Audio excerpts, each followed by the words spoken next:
Hello, I'm Joshua Kaufman, an attorney. In this segment, we're going to talk about what does copyright cover.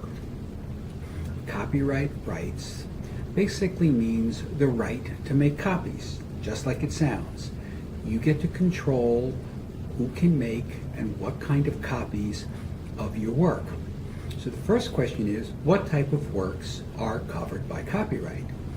The first work is literary works, just as we know books, magazines, and different textual material. Also, interestingly enough, under literary works are computer programs. When the Copyright Act was drafted, they really didn't have a separate section for copyright. And there were litigation in cases over what was protected or not, were operating systems protected and such.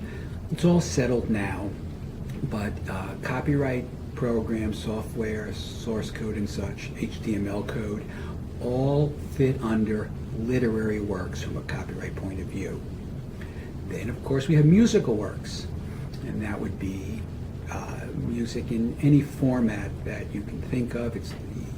Once it's fixed in a tangible form, when it's recorded on a CD, a DVD, a cassette, or the like. Next is dramatic works, plays, and similar type of activities. Also, we have pantomimes and choreographic works. They're also protected. Even though no one's talking in a pantomime, it is. And you have choreograph, which is dance. Now, the interesting thing with dance and pantomime, or how do you fix them in a tangible form? Well, if you're just performing them, there is no copyright in them. So a spontaneous dance, a spontaneous pantomime is not going to be protected. A spontaneous speech is not going to be protected. As you remember, we have to fix them in a tangible form. So if somebody videos a pantomime or a dance, that's fixing in a tangible form and they will be protected. Also, if you use labitation, which is the same as writing music, but it's for writing dance, that would be fixed in a tangible form and you would have protection for the choreographic work at that point. The next, of course, is pictorial, graphic, and sculptural works. Artworks and sculptures and photographs all fit under that heading. Next is motion pictures and other audio-visual works. That would be films and videos and television. Architectural works are now protected. They didn't used to be. The law changed in 1990. Before 1990, the architectural plans were always covered because they were under the pictorial works. They were technical drawings, blueprints are protected. But the buildings themselves were not. So what would happen is somebody would not copy the plans, they go out, look at the building, copy it, make their own drawings and plans, and then knock off the buildings. The architects weren't happy, they lobbied Congress, and December 1st, 1990, the law went into effect saying buildings created or built actually after that date would be protected.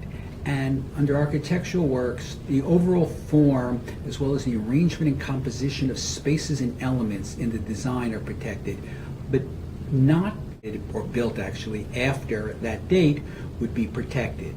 And under architectural works, the overall form as well as the arrangement and composition of spaces and elements in the design are protected, but not individual standard features. So a simple window is not going to be protected.